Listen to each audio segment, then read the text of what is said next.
grow, still can't stop it. What is up? I am Crypto Mason, and welcome back to the Crypto Mason YouTube channel. Shout out to all of the Gold Squad. We look for gold in every single aspect of our lives, and we always find it. Now, let's dive straight into it. Make sure you drop a like on the video, drop a comment as well. And please let me know in the comments if you want a fourth video of Ripple XRP decoded. Let me know. We've done 3 legendary XRP decodings. Let me know if you want a 4th one. I'm probably going to do it anyways, but let me know in the comments. So yeah, the first one of those is actually the most suppressed video on my entire channel. If you try to search for it, you will not find it. They have suppressed the entire thing. But let's get into the stuff today. 1.3 even on the market cap. 24-hour volumes at 51 billion. Bitcoin dominance 45.8. So literally just staying there. Hold on, I also wanted to include this. I forgot. Okay, Ethereum 1.9. So basically, like, accumulating Ethereum right now is a good move, in my opinion. It's a good move. But keep in mind, I speak from a very long-term scope on everything. I'm talking about end game stuff. Whenever I talk, basically. XRP 57 cents. Dogecoin trash at 18 cents. I wanted to show you these 3. Hold on, let's check the biggest gainers before we do that. We've got Theta Fuel. Theta Fuel is up there. AMP is climbing its way back up to the top gainer, but nothing really crazy. We've got NEM down, had a correction from last time we saw it in the top gainer slot. Now look at this. Okay, Chainlink is one of the most insane. It is at one of the most insane accumulation points right now. $15. $15, that's like January prices. I think I showed this before. And then we've got Bitcoin Cash at 435 bucks. Are you serious? Look how Bitcoin Cash basically had an XRP moment where the local all-time high was 1.5, but the true all-time high is 3.9. So it didn't even break its all-time high. It ran up and went to basically less than half of its all-time high. So what is up with Bitcoin Cash? If you believe in Bitcoin, or if you believe in Bitcoin Cash, this would be an insane time. Like, you could just be stacking these. If you spend like $1,000 a month or something, you could get 2 of these per month. So pretty insane right there. The last one I would say is at an insane accumulation level is Polkadot at 12 bucks. 12 bucks. Even though I'm not really a fan of Polkadot yet, whether that be that I just don't understand the full breadth of what Polkadot can do due to lack of like deep research on it, or whether that be it just doesn't resonate, and it doesn't resonate with me as one that I need. But 12 bucks is insane. Now let me show you this. If you don't know, Tether basically stopped printing for the past 50 days. And I was made aware of this by Mr. Whale. He dropped an insane article about how we are in a bear market. He thinks we are in a bear market, and he explains how to survive it. And I dropped that in my Telegram. You can join up. Also, the Discord is public. If you find the link, congratulations. But look at this. They've stopped printing. As you can see, like, clearly, it just leveled off.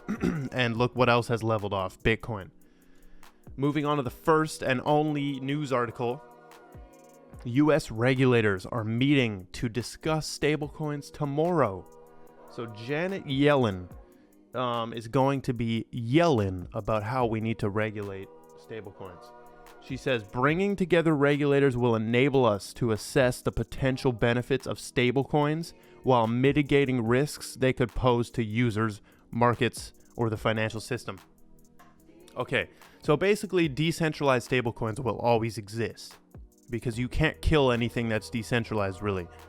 So there will always, this is what I'm saying, like, my job as a crypto creator and just a digital content creator in general, and eventually a spiritual mentor to some people, is going to be to help them escape the centralized system. Because basically, the centralized system is about to like crab pinch us. It's like a crab, and it's about to pinch us and not let go unless you can get out. Like it's already pinching the entire world, but it's gonna pinch even harder, right? The centralized system is gonna get even worse because we won't have cash. So my job is gonna be to help myself get out of that first, and then help everyone else. So they also include a quote from Jerome Powell saying that we don't have regulation on stablecoins. So I see this from Ripple come out today. They say the key benefits of CBDCs: number 1, enhance existing payment systems; number 2, promote financial inclusion; number 3, encourage greater competition; number 4, foster innovation. So just to put this on record, I see zero good that comes out of CBDCs for the world. But, well, not zero. Like, we can invest in the things that may end up running some CBDCs, so that will in turn give us money, right? Which is good, is a good thing if we can make money on this. But honestly, like, disappearing of cash and then implementing these putting the power back into the central bank's hands. That's what this is doing, right? It's like the exact opposite of what we want to do. And now they're like connecting CBDCs with the crypto space. Like, that should honestly be a separate thing almost. Like, CBDCs are not cryptocurrencies. I don't think.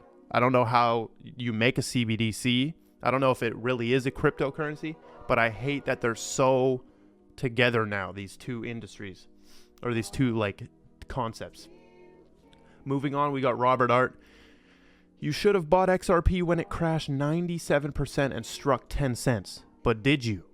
You should have bought XRP when the SEC crashed it to 17 cents. But did you?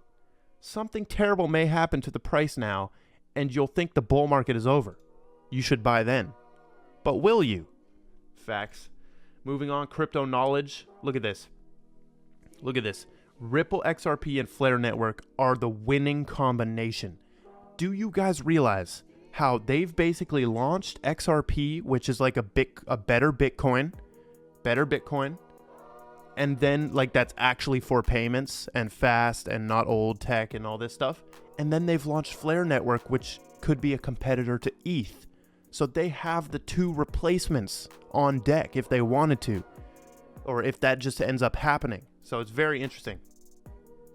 Okay, this dude says, XDC Cobra says, if XDC captures only 1% of finance trade, 5 trillion slash 12 billion coins, it'll be $416 for XDC. So this is cap, right? 1% of finance trade is not 5 trillion, right? It's way, way less. But it is cool to see if the market cap was 5 trillion, we would get a $416 XDC, which would be insane. Do I think that's possible? Maybe. In the very, very long term, anything is possible.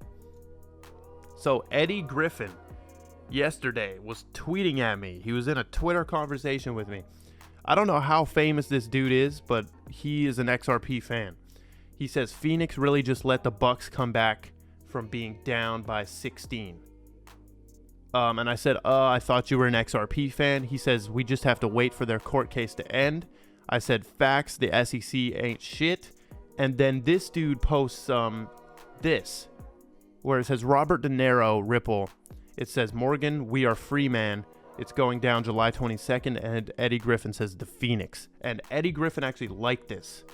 He liked that. So he knows about the Phoenix. He knows.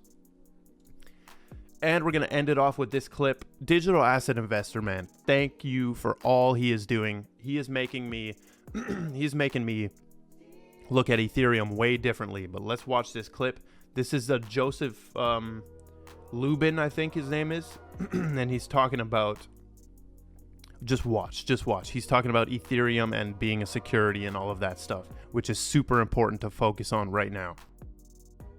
That's pretty surprising. I don't think a lot of people know that you guys actually delayed the Ethereum launch for 7 months so that you could go through the legal framework. In that Miami house, we were contemplating doing the token launch the Tuesday after Vitalik announced the project. That could have like imploded this whole industry almost, but could have, might have been problematic. Might have been problematic. So instead, you guys waited and you did your due diligence and you really figured out what to do with this. So what does this new ruling and this commentary mean for Ethereum going forward? What do you think is going to happen next, other than the massive price spike that we're seeing happening like as we speak? Sure. So the implications for Ether itself are that it can continue to trade freely. You and I can trade it here. It can trade on decentralized exchanges. It can trade on centralized exchanges that are not specifically registered to trade securities. So essentially no disruption. But my personal opinion is that the implications are much more profound. Ethereum is a platform. It's one of these network business model platforms. It's a protocol-based open platform on which we can build applications. At our company Consensus, we're building many more protocol-based open platforms that are tied together with a token that has different kinds of business logic, different kinds of incentivization mechanisms to essentially accomplish mechanism design on that platform. And so in journalism, in the music industry, in supply chain, in other creative spaces, in bounties. We are building these protocol-based open platforms with different tokens that we believe we will be able to sell, and we believe that if properly constructed and properly marketed, they won't be considered securities. So look at that. Look what he just said at the end. Ready? I believe that if properly constructed and properly marketed, they won't be considered securities. They won't be considered securities. That's super interesting right there. So what you need to be focusing on right now is looking into Ethereum and whether that's a security, and then Hinman, because the Hinman deposition got moved to July 27, I think. So this is the important shit. This is the important shit. The entire crypto market relies on what happens in the XRP lawsuit. And people don't see that, and they're dumb as hell. They're dumb as hell. But that is all we got. Make sure you follow on Instagram, Twitter. Check all the links in the description. And goodbye, folks. Grow.